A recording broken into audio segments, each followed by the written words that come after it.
Ang sarap ng palalo, no? Siguro ganito ang pakiramdam ng boksingero. Malamang. Pero boss, hindi dahil sa nanalo ka o natalo. Ang importante, pinaglaban mo yung paniniwala mo. Paniniwala? Eh, anong paniniwala ko? Yung hindi dapat magdroga. Hindi dapat magdroga dahil nakakasira ng utak yan, eh. Ito, bigay sa akin ka ng tatay ko. Sapatero kasi siya, eh. Sabi niya, magkapares daw to. Ibig sabihin, magkaibigan. Kaya, isa sa'yo, isa sa akin. Pares tayo, di ba? Di tayo magkakahiwalay. Oo, pares tayo. Salamat po siya. Mike? 1 for all, and 2 for 1. Magandang gabi sa'yo, Tess. Nagabi siya, Mila. Ay, nabalitaan namin yung nangyari sa Barangay Olympia. Mabutit hindi kayo napahamak eh. Muntik na kaming kuyugin, eh. Buti na lang, mabilis ako tumakbo. Diyan kayo magaling. Dumadayo pa kayo para lang makipag-away. Kinukonsinti mo pa ang mga kalokohan ng batang ito. Hindi, Tess, kasi... Dapat ikaw ang maging magandang halimbawa para sa batang ito. Eh, lumalaking baluktot siya. Eh, kasi... Hindi na, Mila. Relax ka lang, ate. Tsaka huwag kang magmadali. Ando pa nga si Kuya Mike eh. Kasama si Bochi. O siya. Basta dalian mo yung ginagawa mo. Teka, ano bang aksyon? It's not your birthday. It's not a fiesta. And it's not Christmas. Paano kasi? Nakonsensya ako dahil napagsabihan ko si Mike kagabi. Boy, does it mean the war is over? Ay, may tanong sa'yo, pero huwag ka magagalit, ha? O, ano naman yan? May asawa ka na ba? Wala pa. Pero, may niligawan ako nun. Ano pangalan? Ruby. Ruby Rodriguez? Hindi yun. Ano nangyari? Nagkataon, nag-overseas ako nun eh. Overseas? Di ba malayo yun? Malayo-layo rin. Nagtagal ako ron. Kulang-kulang 10 taon.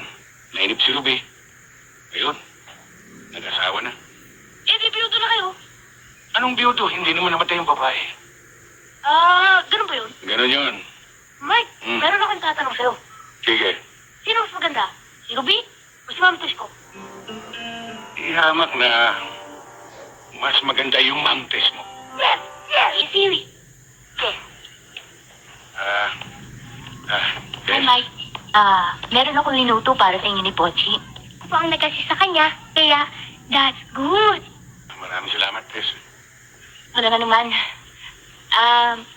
Hindi kami pwede magtagal kasi mag-aaral pa si Mila. Ano? Nag-aaral na po ako eh. Isa pa, di ba? Oo nga pala. Sorry, I forgot it. Kaya nga pala, Mike, dadalo ka ba sa gabi ng barangay mamaya? Oo, pupunta kami. O sige ah.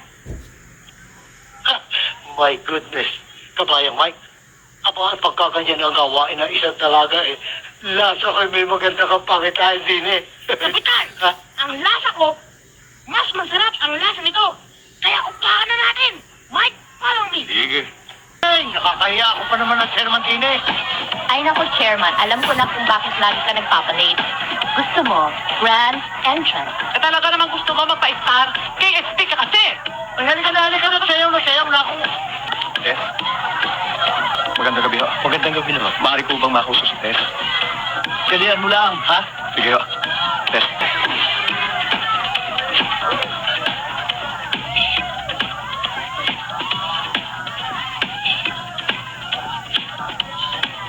Para sa'yo. Ito na para malinaw ang lahat. Alex, masyado naman mabilis ang pangyayari. Hindi ko inaasahan to. Tess, matagal na tayo magkakilala. Alam mo naman kung anong damdamin ko sa'yo. Alam ko naintindihan mo yun.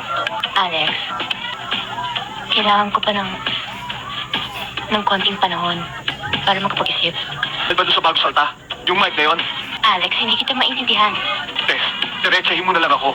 Anong ibig mo sabihin? Hindi ka. Yung taong yun, o ako.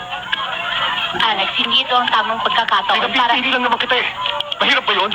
Alex, nalilito ako. Ma'am Tess, pagkatapos po ng sayo niyan, nag-request ako ng sayo na kain ni Mike. Yung bang di gumagalaw. Tess, tulad ng sinabi ni Bochi, pwede ba kitang isayaw mamaya? Kita ka pa? Ano sa sapato? Nalilito ako eh. Mike, dali na si Ma'am Tess? Pati ako nalilito eh. Pati ako nalilito.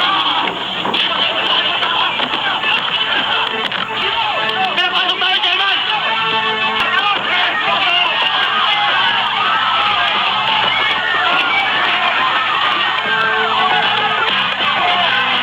Pati dyan ka lang. Huwag ka alis, ha? Oh, promise, Mike. Di ako alis.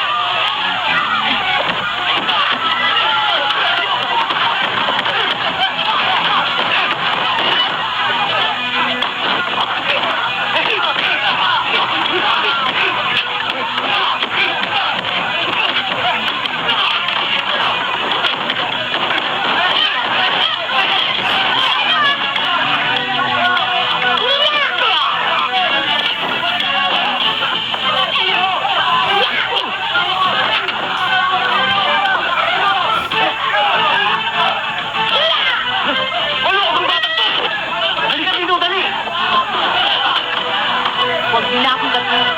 Mainit na ang ulo ko.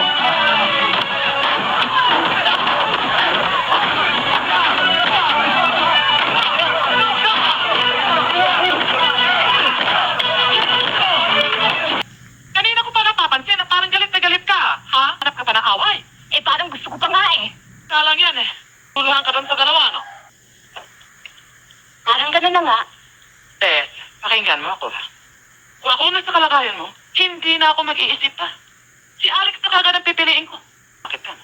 May tipo, may pinag-aralan, at higit sa lahat, may seguridad ka. Kaya ako ikaw, doon ako sa makakasiguro ng kinabukasan ko. Ako magpapaligoy-ligoy pa, Tulfo. Hindi ikaw sadya namin. Si Mike. Mike? Sinong Mike? Bautista. Nasa Monte yun? Punta pa naman kami dito. Kung nakakulong yun doon. Hindi siya napapadalaw dito. Hindi ko nga alam kung nakalaya na siya eh. Huwag kang magkakamaling itago siya sa akin. Kilala mo ko. Galit. Maniwala ka sa akin, Joey. Talagang hindi napapagawi dito si Mike. Si Fredong Batanggenyo. Nakikita yun. Hindi ko rin alam eh. Dati sa Paco nakatira yun. Pero matagal nang lumipat. Hindi ko alam kung saan siya nakatira ngayon eh. Kapag may balita ka sa Mike na yun, tawagan mo. Good afternoon, Tess. Good afternoon, Alex. Maupo ka. Hindi na siguro. Hindi naman ako magtatagal eh. Kaya lang naman ako napadaan dito kasi gusto ko sana humingi ng paumanhin doon sa inasal ko ni isang gabi. Nung gabi ng barangay. Medyo nabigla lang ako kaya nagkaganon. Nakaraan na yon. Huwag mo na isipin yon. Oo nga pala, bago ko makalimutan. Gusto ko sanang imbitahin kayo eh. Sa isang konti pagtitipon sa bahay sa Makalawa. Bakit? Ano ba ang okasyon? Birthday mo? Hindi. May konting salo-salo na sa bahay. Gusto kong makilala nyo sana mga kaibigan ko.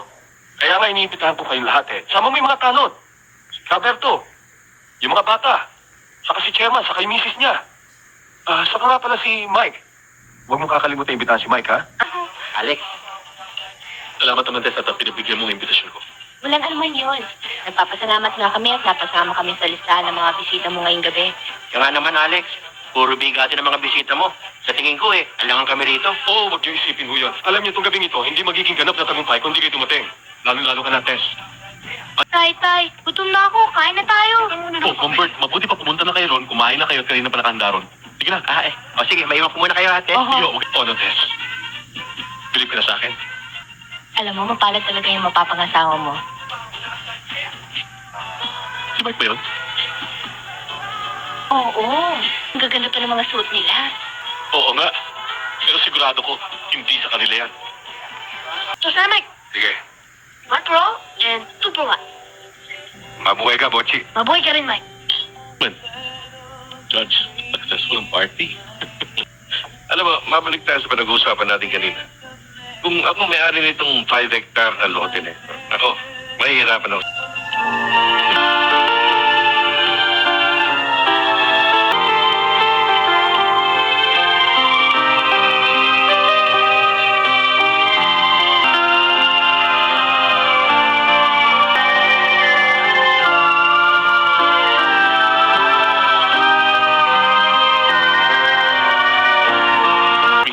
Roberto, mga kaibigan, sandali po lamang at istorbohin ko ang inyong pagkakwentuhan. Meron ako isang tao na nais ipakilala sa inyo. Alam niyo, isa sa mga rason kung bakit tinipon-tipon ko kay Rito at nagkaroon ng kasiyahan dahil gusto kong bigyan ng parangal ang kaibigan kong galing Amerika. Gusto kong pakialam sa inyo si Judge Honorato Labrador. Judge Caberto po. Sarhento po siya. Ay, malakas po. Caberto, Gusto na ano ba malakas tawag ko po sa'yo? maging hepe. Hepe na kayang tawag ko sa'yo. Judge si Tesho. Yung madalas kong ikwento sa inyo. Siya ba? Kamusta po kayo, Judge? Ito, Judge, yung mga kagawad po ni Chairman, si Sernan, si Brando at si Poldo. Ang pilosopo mo. Hoy! Mike, sandali! Mike! Mike! Halika, Mike! May pakikilala ko sa'yo. Halika. Judge, Mike, si Judge Labrador. Judge, si Mike, kaibigan siya ni Chairman. Yard Mike. Bautista, hindi ba? Oo. Bakit, Judge? Kilala mo ba si Mike? Kung hindi ako nagkakamali, mga 10 taon nang nakararaan nung hinawakan ko ang kaso niya. Kaso? Mabuti nakalaya ka na, Mike. Bakit, Judge? Nakulong ba tong si Mike? Mabigat ang ebidensya laban sa kanya kaya nasintensya rin siya. O bakit, Mike? Ano naman kalokohan ang ginawa mo para makulong ka? Siguro hindi ito ang tamang panahon para pag-usapan natin yan, ano? Bochi, mukhang umilit dito. Doon. Malamig doon. Tara, may pagkain pa doon. Iwanan na natin yung mga kulokoy. Nakulong pala tong si Mike. Akala mo ba naniniwala kami sa ginawa mo malaking panloloko? Niloloko. I'm sorry, Tess, pero hindi ko naintindihan ang ibig mo sabihin. Namit mo pa ang lakas ng pera mo. Nag-imbita ka ng malalaking tao at naghanda ka ng todo-todo. Para lang mailubog mo ang isang tao. Pero sa totoo lang, ikaw ang lumubog at ikaw, Judge. Ngayon na ako naniniwala sa bintang na nabibili kayo. Teka! Tumigil ka.